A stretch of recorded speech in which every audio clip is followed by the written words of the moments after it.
Assalomu alaykum qadrli ilmli onalar. Bugun sizlar bilan homiladorlikning 10-haftasi haqida gaplashamiz. 10 haftalik homiladorsiz degani, bu homiladorligingizni 4dan birini allaqachon bosib o'tdingiz degani va sizni oldinda atigi 30 hafta vaqt kutyapti. Sizni tabriklayman. Aytgandek, kanalga obuna bo'lishni unutmang. Ko'pchiligingiz ushbu video darsliklarimizni kanalga obuna bo'lmagan holda kuzatar ekansiz. Bu esa kanal statistikasini tushib ketishiga hamda shu kabi ilmli, foydaga to'la bepul darsliklarimiz boshqa ayollarga ko'rinmasligiga sabab bo'lyapti ekan. Aytganday, kanalimda homiladorlikka tayyorgarlikdan boshlab to farzandingizni dunyoga keltirib, uni 1 yoshga yetgungacha bo'lgan parvarishi haqida bepul video darsliklarni topishingiz mumkin bo'ladi. Bugun biz sizlar bilan farzandingizdagi o'zgarishlar, jajjigina farishtangiz qorningizning ichida qanday rivojlanayotgani, sizni o'zingizni badaningiz qanday o'zgarib borayotgani va turli xil noqulay simptomlarni oldini olish hamda ular bilan birgalikda yaxshiroq yashashni o'rganamiz. Agar siz hozirda 10 haftalik homilador bo'lsangiz, demak farzandingiz taxminan 3,1-3,2 sm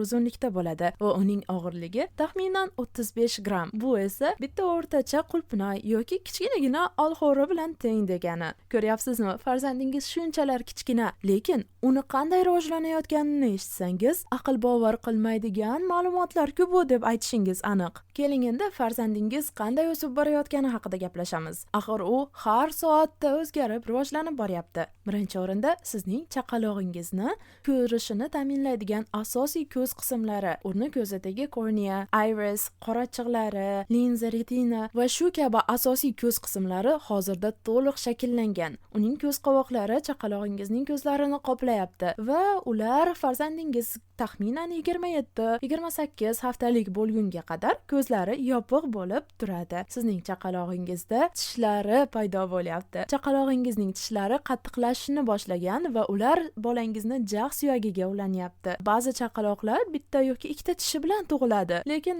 bu ko'pchilikda bo'lmaydigan holat. Bu narsa bo'ladigan bo'lsa ham hech ham xavotirlanishingiz shart emas. Bundan oldin 10 haftalik chaqaloqni haqiqiy rasmlarini, UZIda ko'rinishini va boshqa turli xil rasmlarni sizga ko'rsatib o'tgan edim. Va u yerda siz farzandingizni ko'rib ozgina qo'rqib ketgan bo'lishingiz ham mumkin. Nimaga buni boshi bunchalik xunuk, katta, badanidan ham boshi kattaroq-ku, hech qanaqa nogironlik yo'qmi degan xayollar sizni boshingizdan chetlab o'tgan bo'lishi mumkin. Lekin hech ham xavotirlanmang. Chaqalog'ingiz peshonasi rivojlanayotgan miyasi bilan vaqtincha oldinga chiqib turadi va boshini yuqori qismida joylashgan bo'ladi u miyasi. Bu uning tanasining uzunligining yarmiga teng. Ya'ni farzandingiz hozircha kichkina va uni boshi butun boshli tanasini yarmiga teng bo'ladi. Chaqalog'ingizning orqa miyasidagi sinapslar, ya'ni kichkina uzilochiklar qo'l va barmoqlarni harakatlantirish imkonini beradi. Ya'ni farzandingizni miyasi shu harakatlarini nazorat qiladi va u hozirgi kunda rivojlanib bormoqda. Farzandingizni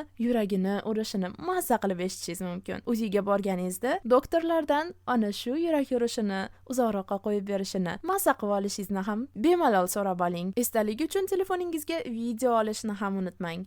Ba'zi holatlarda ba'zi homilador ayollar uchun NIPT degan test topshirish tavsiya qilinishi mumkin. Birinchi farzandim vafot etgandan keyin ikkinchi homiladorligimda menga ham ushbu test tavsiya etilgan. Lekin uning narxi taxminan 5 million yoki 8 million so'm atrofida edi va o'sha paytdagi holatga ko'ra biz u testni topshirmaganmiz. Ammo agar sizda moliyaviy imkoniyat bor bo'ladigan bo'lsa, albatta mana shu testni topshiring. Ushbu testning nomi NIPT, ya'ni Non-Invasive Prenatal Testing deb ataladi. U qon topshirish analizi bo'ladi va bu test farzandingizda Down sindromi va boshqa bir nechta genetik holatlarni aniqlaydi, oldindan aniqlab beradi. Bundan tashqari chaqalog'ingizni jinsini aniq bilib olishingiz ham mumkin bo'ladi. Agar sizda hech qanday sog'ligingiz bo'yicha muammolar bo'lmagan bo'lsa yoki bundan oldin ko'p homila yo'qotish holatlari bo'lmagan bo'lsa, bu test sizga tavsiya etilmaydi. Keyingi haftalarda oddiy skrining tavsiya etilish ehtimoli kattaroq. Aniq esimda, men homiladorligimda doim boshqa onalar bilan gaplashardim va birinchi marta homilador bo'lgan ayollar har doim o'ylashardi: qachon qornim chiqadi, qachon qornim ko'rinishni boshlaydi, qachon men ham bir homiladorlarga o'xshab belim uyushab, voy qornim deb qornimni silab yuraman deb. Agar sizda ham shu kabi savollar bo'layotgan bo'lsa, hech ham xavotirlanmang. Birinchi marta homilador bo'lgan ayollarning qorni homiladorlikning keyingi qismlarida, ya'ni ikkinchi trimestrning o'rtalaridan boshlanadi chiqishni.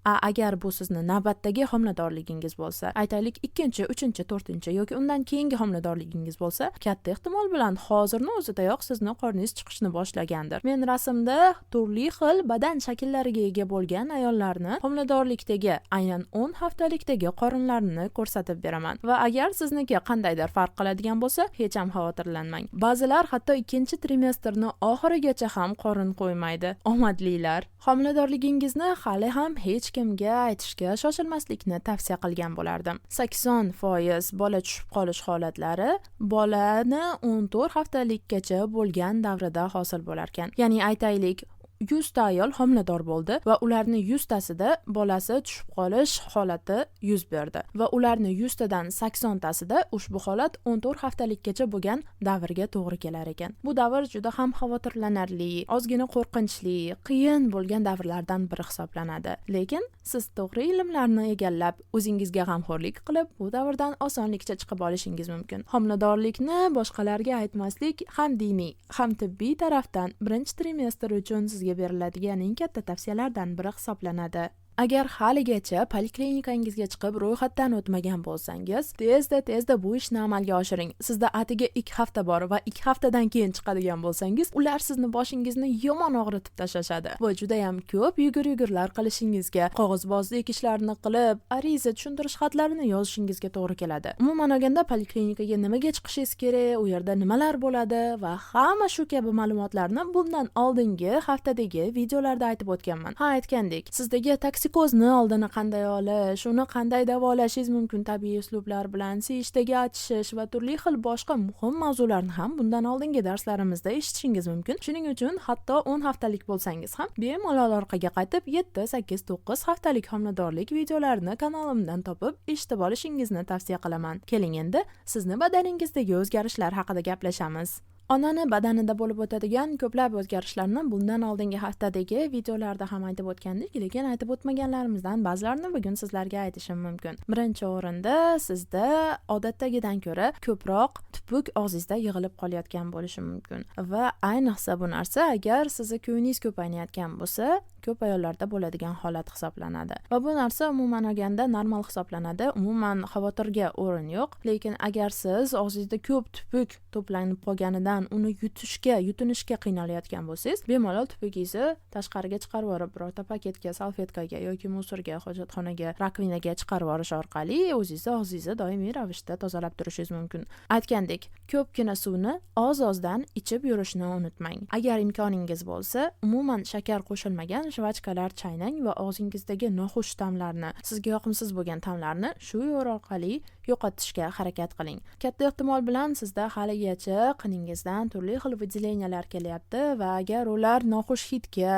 ega bo'lmasa va turli xil noxush ranglarga ega bo'lmasa, ular umuman olganda normal hisoblanadi. Katta ehtimol bilan siz allaqachon 1-2 kilo qo'shgandirsiz, lekin agar sizda toksikoz yomon bo'layotgan bo'lsa, katta ehtimol bilan siz 1-2 kilo ozgan bo'lishingiz ham mumkin. Nima bo'lganda ham, agar siz 4 kilodan oshiq vazn yo'qotmasangiz, bu normal hisoblanadi. Hozirgi kunda sizni ko'kragingiz atrofida yangi qon tomirlar, yashil rangdagi qon tomirlarni ko'zingiz bilan ko'ra oladigan darajada kattayib ketganini sezishingiz mumkin bo'ladi. Va bu narsa homiladorlikdayoq siz hozirdanoq badaningiz, ko'kraklaringiz bolangizni emizishga tayyorlanayotganligini bildiradigan belgilar hisoblanadi. Bir qarasa kulib, bir qarasa tezda yig'lab oryapsizmi? Bu narsalar ham normal. Sizda hozir juda ham katta gormonal o'zgarishlar ketyapti. Shuning uchun atrofingizdagilarga aytib qo'ying. Siz bilan qaltis hazillar qilishmasin. Homiladorlikda kayfiyat tez o'zgarib turishi normal hisoblanadi. Lekin agar siz doimiy ravishda o'zingizni stressli holatda, kayfiyati yo'q, xafa holatda topayotgan bo'lsangiz, bu narsa sizda homiladorlikdagi depressiya borligini anglatishi mumkin. Agar sizda shunday bo'ladigan bo'lsa, tezlik bilan psixolog va psixiatr ko'rigiga uchrashingizni tavsiya qilaman. Juda ko'plab ayollar uchun toksikoz homiladorlikni 9 va 10 haftalari o'rtasida eng yomon holatga kelgan bo'ladi. Toksikozning asosiy sababi bu sizdagi HGH gormonini eng yuqori cho'qqisiga tezda chiqayotganini belgisi bo'ladi. Lekin yaxshi yangilik shuki, ko'plab ayollarda toksikoz belgilari 11-15 haftagacha bo'lgan davr ichida 50% ga tushadi. Ba'zi ayollarda esa toksikoz 5-6 oygacha o'tib ketishi mumkin. Shuning uchun ko'p ko'p duo qiling, tezroq toksikozingiz tugasin. Ba'zi omadli ayollarda esa umuman toksikoz bo'lmaydi. Agar siz shundaylardan bo'lsangiz, bemalol ko'p shukr qilishni unutmang. Poliklinikada sizni kutayotgan yana bir narsa haqida bugun sizlarga aytib beraman va bu ham bo'lsa ingliz tilida fundal height measurement deyiladi. Ya'ni sizni fundal balandligingizni o'lchash jarayoni. Homilador ayolning qorni sog'liqni saqlash mutaxassisi, sizni doktoringiz, ginekologingiz yoki hamshirasiz tomonidan chevarlar o'lchaydi-yu, lenta bor, shunaqa santimetrli, shunaqa lenta yordamida o'lchanadi va bu o'lchov fundal height ingliz tilida yoki o'zbek tilida men fundal balandlik deb tarjima qildim, boshqa so'z topolmasdan, deb ataladi. Va bu narsa sizni pubic bone, ya'ni pubik suyagingizdan, bu suyagingiz oshqozoningiz pastida joylashgan suyak hisoblanadi va mana shu suyagingizdan bachadonning eng yuqori qismigacha bo'lgan masofani bildiradi. Ushbu o'lchov sizni homilangizni o'sishini kuzatish va homiladorlikni vaqtini taxmin qilishga yordam beradigan o'lchov hisoblanadi va odatda bu narsa 20-24 haftadan boshlab o'lchanadi, homiladorlik haftalaridan. Lekin ba'zi holatlarda, masalan, shaxsan o'zimning tajribamdan kelib chiqadigan bo'lsak, birinchi trimestrning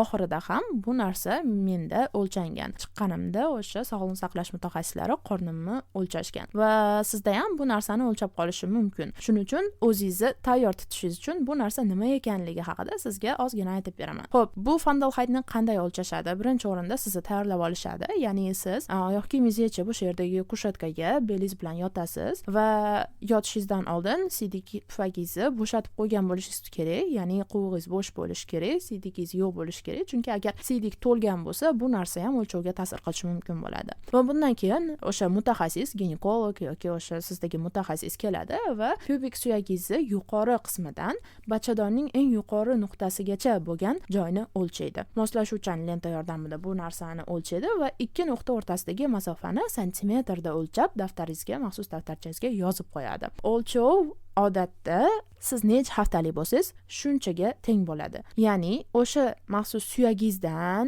bachadoningizning eng yuqori nuqtasigacha bo'lgan santimetr o'lchovi siz necha haftalik bo'lsangiz, shuncha bo'ladi. Aytaylik, siz 24 haftasiz va bu o'lchov odatda 24 haftalik bo'ladigan bo'lsangiz, 22-26 santimetr oralig'ida bo'ladi. Keling, darsimizni tugatishdan oldin sizga muhim bir maslahatni berib o'taman. Bu hafta uchun eng muhim maslahatlarimdan bittasi bu vitaminlaringizni vaqtida iching. Ayniqsa D vitaminini. Hozirgi kunda ko'pchilik ayollarimiz baribir yo hijobli yoki juda ham yopiq kiyinishadi va badaningizga yetarlicha quyosh yetmaydi. Lekin hattoki yozni qoq o'rtasida ko'chaga chiqib turadigan bo'lsangiz ham, u quyosh sizni vitamin D ga to'yintirishga qodir emas. Shuning uchun doimiy ravishda D vitamini qo'shimchasini ichib borishingiz kerak. Qadrli ilmli onalar, video darsliklarimiz sizlarga yoqyapti degan umiddaman. Siz hozir homiladorlikning nechinchi haftasidasiz? Sizda qanday belgilar kuzatilyapti? Va videoda aytilmagan qanday savollaringiz bor? Ularning barchasini izohlarga yozib o'tingki, keyingi hafta videolarda men o'sha savollaringizga javob beray.